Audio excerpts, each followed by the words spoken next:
Good evening students. আজি মই তোমালোকক DLEDৰ ratio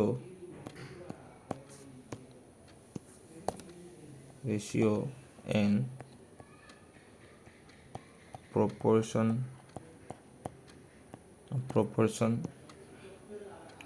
চেপ্টাৰ যিটো আছে সেইটো ডিছকাছ কৰিবলৈ লৈছোঁ। তো প্ৰথমতে হ'ল যে what do you mean by ratio' মানে কি হয়, ঠিক আছে। এতিয়া ৰেচিঅ' মানে হৈছে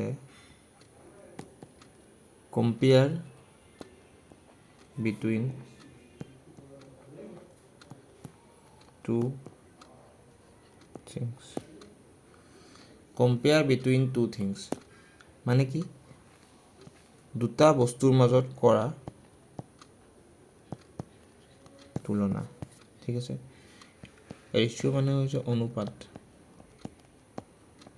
তোমালোকে সকলোৱে জানা। আৰু কম্পেয়াৰ বিটুইন টু থিংছ মানে কি, দুটা, মই লিখি দিছোঁ হুইচ হেভ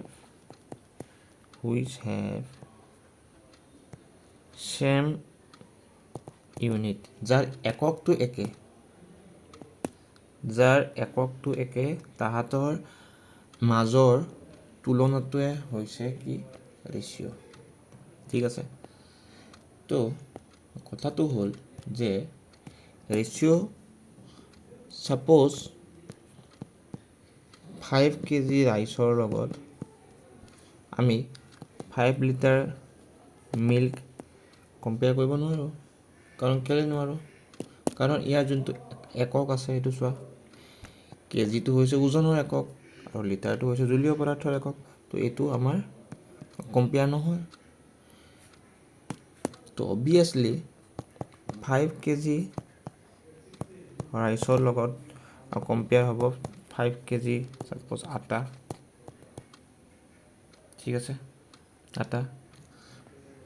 তো কি মানে মেইন পইণ্টটো হৈছে এককটো সদায় একেই হ'ব লাগিব, তেতিয়াহে আমি দুটা বস্তু কম্পেয়াৰ কৰিব পাৰিম। আৰু সেই পদ্ধতিটোকে কোৱা হয় কি অনুপাত, বা ইংৰাজীত ক'লে ৰেচিঅ', ঠিক আছে। বেছিক বস্তুখিনি বুজি পালোঁ, ঠিক আছে। এতিয়া ৰেচিঅ' লিখা হয় সদায় A/B অৰ A:B। দুইটাৰে মিনিংটো একে। এতিয়া কথাটো হ'ল যদি আমি A/B লিখোঁ, ঠিক আছে, ইয়াৰে যিটো A আছে, এইটোক কোৱা হয় এণ্টিচিডেণ্ট বুলি,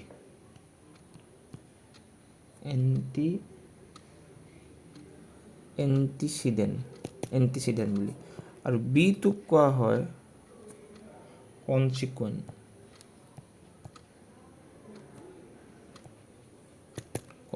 বুলি। বুজি পালা? এইটোক কোৱা হয় এণ্টিচিডেণ্ট আৰু বিটোক কোৱা হয় কনচিকুৱেণ্ট, ঠিক আছে। বুজি পালা? অ'কে। তো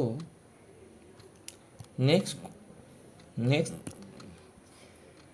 এতিয়া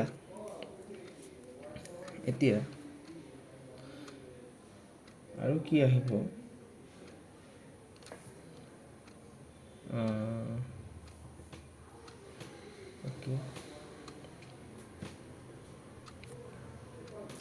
তো ৰেচিঅ'ৰ কেইটামান টাইপ আছে। টাইপ কেইটা মই লিখি দিছোঁ। ছাপ'জ এটা আছে কি, এটা আছে মিক্স ৰেচিঅ'।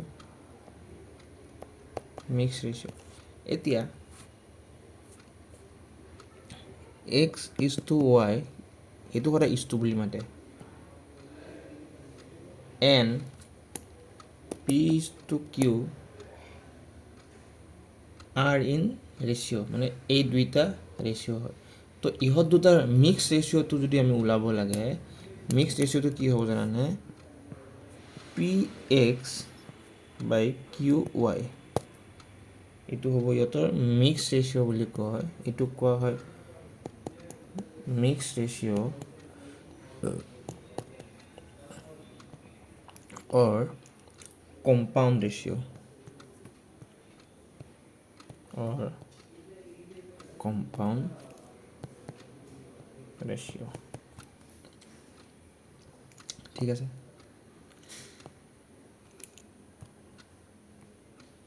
নেক্সট আহিব কি ডুপ্লিকেট ৰেচিঅ'।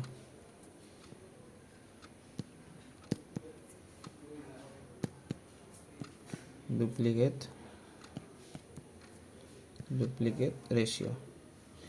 এতিয়া ডুপ্লিকেট ৰেচিঅ' মানে কি?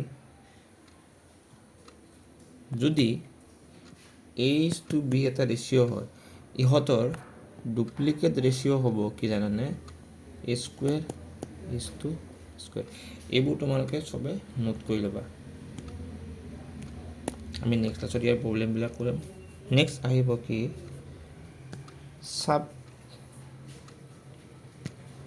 Sub duplicate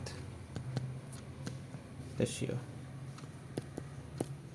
sub duplicate ratio'.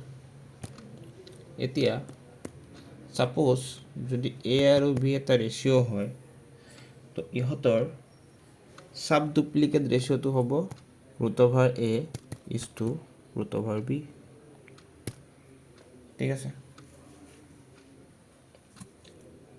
বুজি পালা? অ'কে। নেক্সট আহিব কি ট্ৰিপ্লিকেট ratio'.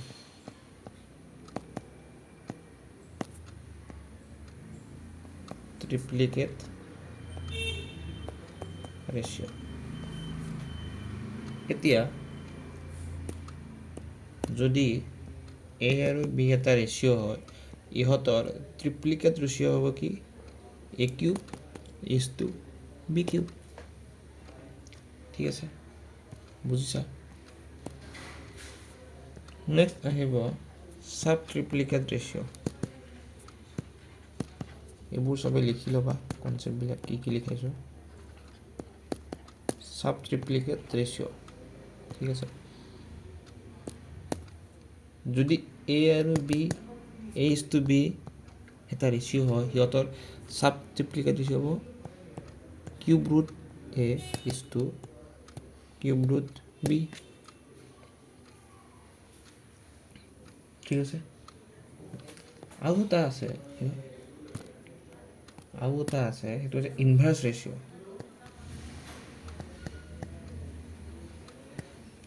Inverse ratio'. Suppose A:B এটা ৰেচিঅ', তো ইহঁতৰ ইনভাৰ্ছ ৰেচিঅ'টো হ'ব কি B:A। সকলোৱে বুজি পাইছা?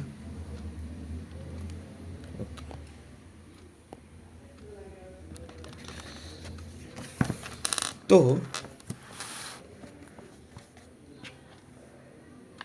নেক্সট আমাক কি ওলাব দিয়ে? আমাক ওলাব দিয়ে যে ছাপোজ তোমাক দুটা নাম্বাৰ দিয়া আছে যে A:B, ছাপোজ 2:3, আৰু ছাপোজ B:C, 4:7। তো কুৱেশ্যনত কি দিয়ে যে A:B:C ওলাব দিয়ে, এনেকৈ কেতিয়াবা দিব পাৰে। তো এনেকুৱা কুৱেশ্যনত কি কৰিবা, এনেকৈ আছে ন A:B:C। এতিয়া কথাটো হ'ল যে A:B মানে কিমান দিয়া আছে আমাক 2:3, বাট C ভেলুটো দিয়া আছে নেকি? দিয়া নাই যদি এইটো গেপ থৈ দিয়া, ঠিক আছে। B:C কিমান দিয়া আছে 4:7। এই ভেলুটো দিয়া আছে নেকি 2 নম্বৰটোত? এইটো হৈ গ'ল। 2 নম্বৰটোত এই ভেলু দিয়া আছে? দিয়া নাই, তো এইটো গেপ থৈ দিয়া 4:7, ঠিক আছে। টানি দিয়া। ইয়াতে যিহেতু খালী ঠাই আছে, তাৰ ওচৰত যিটো মান আছে এই মানটোকে ইয়াতে পুট কৰি দিয়া তো এইটো হ'ব 3 আৰু এইটো হ'ব 4 এতিয়া এনেকে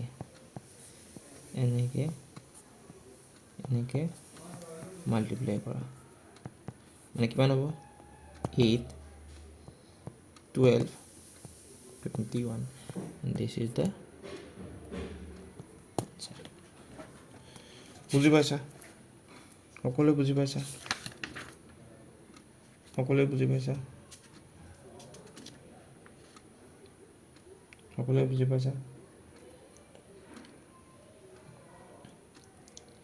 প্ৰত্যেক মেথছৰ এৰিথমেটিকৰ আমি মেক্সিমাম বস্তু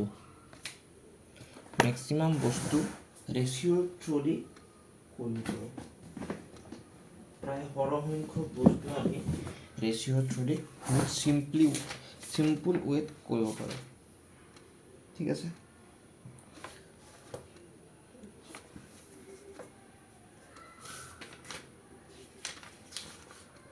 তাৰপিছত ৰেচিঅ' মেইনলি আৰু বেছিক কনচেপ্ট তেনেকুৱা নাই আমি ইয়াৰ ক্লাছত কুৱেশ্যনৰ সহায়েৰে ডিছকাছ কৰিম নেক্সট এটা শ্বৰ্ট কনচেপ্ট বুজাই দিছোঁ এইটো হৈছে কি প্ৰপৰশ্যন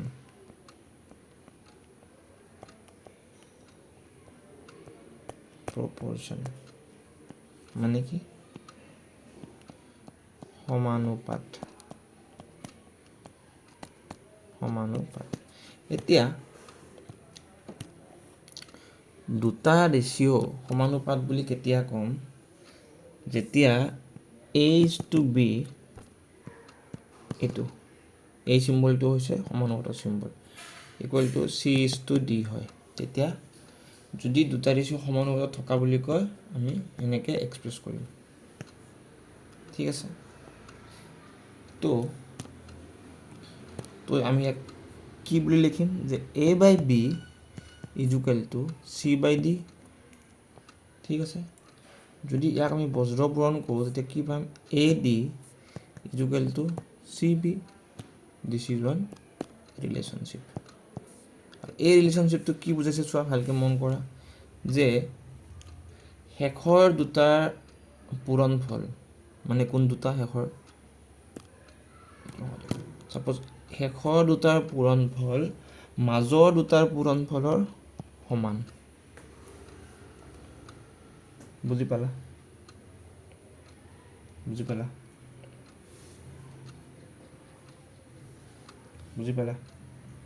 অ'কে তো ইয়াৰ কেইটামান ইম্পৰ্টেণ্ট কনচেপ্ট আছে যেনেকৈ তোমালোকে লিখি লোৱা ডাইৰেক্ট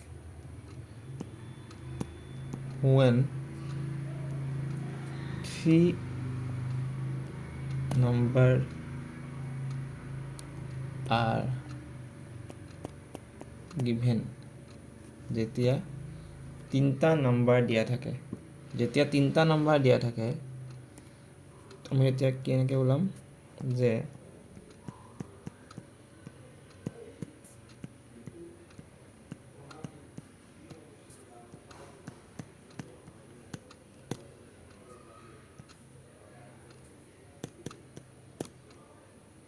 ফাৰ্ষ্ট প্ৰপৰশ্যনটো কেনেকৈ হ'ব চোৱা ছাপ'জ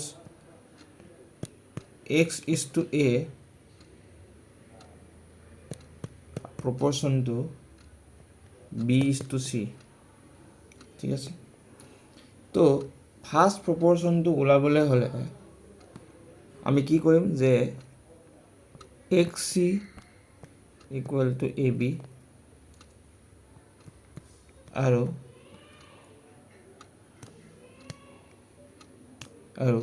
তাৰ পৰা X ইকুৱেল টু হ'ব AB/C ঠিক আছে বুজিছা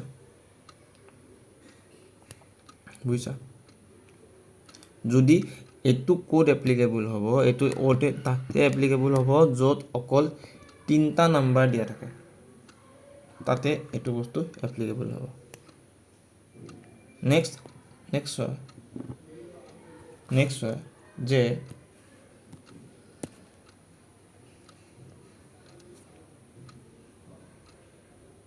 তো তাৰ সেকেন্ড প্ৰপৰশন কি হ'ব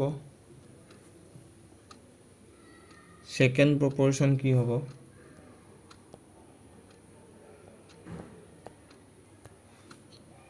সেকেন্ড প্ৰপৰশন কি হ'ব তো সেকেন্ড প্ৰপৰশন কি হ'ব suppose a is to x proportion b is to c তো কি এই গোটেইবোৰতে আমি যোনটো এই নিয়ম বুজিলো যে শেষৰ দুটা পূৰণফল সমান মিডিল টাৰ্মৰ পূৰণফলটো সমান হয় তো কি হ'ব এটো ac into bx x equal to হ'ব ac by b ঠিক আছে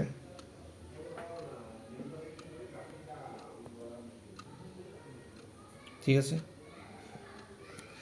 নেক্সট আহিব কি থাৰ্ড প্ৰপৰশন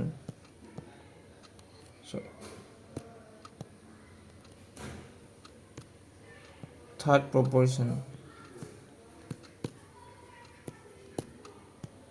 যে থাৰ্ড প্ৰপৰশনটো কেনেকৈ ওলাম suppose a is to b আছে proportion c is to d c নহব আমি যেটো থাৰ্ড প্ৰপৰশনটো ওলাম ইয়াতে আমি x লিখিব লাগিব x is to suppose d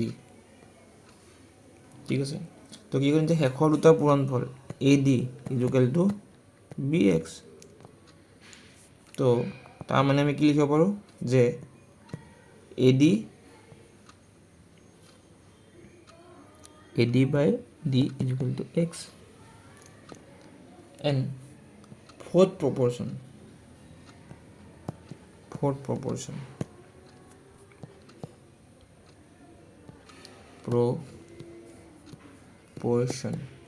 fourth proportion to কেনেকৈ হ'ব যে a is to b or proportion suppose c is to x ঠিক আছে তো হেতু কেনেকৈ ওলাম যে শেষৰ দুটা পূৰণফল bc x equal to bc by a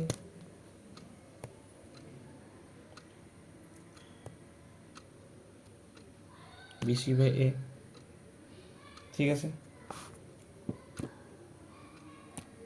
next আহিব কি when two numbers are given যেতিয়া মানে কি দুটা নাম্বাৰ দিয়া থাকে অকল সাপোজ দুটা নাম্বাৰ দিয়া আছে তেতিয়া আমি কি কৰিম তেতিয়া অকল ফাৰ্স্ট প্ৰপৰশন ওলাম ঠিক আছে ফাৰ্স্ট প্ৰপৰশনৰ ফৰ্মুলাটো তোমালোকে মন ৰাখা x equal to a square by b second proportion ওলাম সেকেন্ড প্ৰপৰশনৰ ফৰ্মুলাটো হৈছে x equal to root over ab আৰু থাৰ্ড প্ৰপৰশনটো ওলাম থাৰ্ড প্ৰপৰশনৰ ফৰ্মুলাটো হৈছে কি x equal to b square by a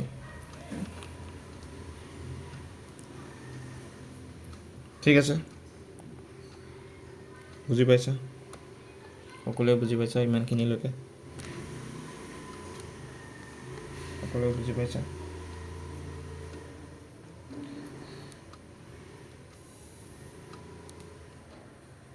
okay suppose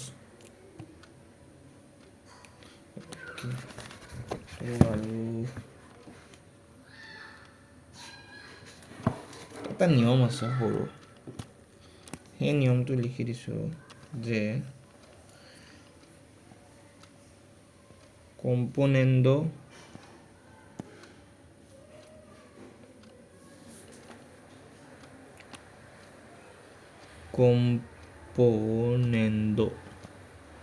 componendo and dividendo componendo আৰু dividendo rule এটো কি হয় suppose a by b is equal to c by d যদি হয় according to this rule আমি কি লিখিব পাৰো যে a plus b by a minus b equal to c plus d by c minus d এইটো আমি লিখিব পাৰোঁ একৰ্ডিং টু কম্পনেণ্টৰ ডিভিডেণ্ডৰ। ইয়াৰ এপ্লিকেশ্যন আমি নেক্সট ক্লাছত কৰিম। ঠিক আছে, এতিয়া জাষ্ট এইখিনি তোমালোকে নোট ডাউন কৰি লোৱা। ঠিক আছে, আৰু দুটা বস্তু আছে চিম্পল বস্তু, যে এটা আছে ডাইৰেক্ট প্ৰপৰ্চনেল। ডাইৰেক্ট প্ৰপৰ্চনেল বুলি ক'লে সদায় কি মনত পৰিব? ডাইৰেক্টলি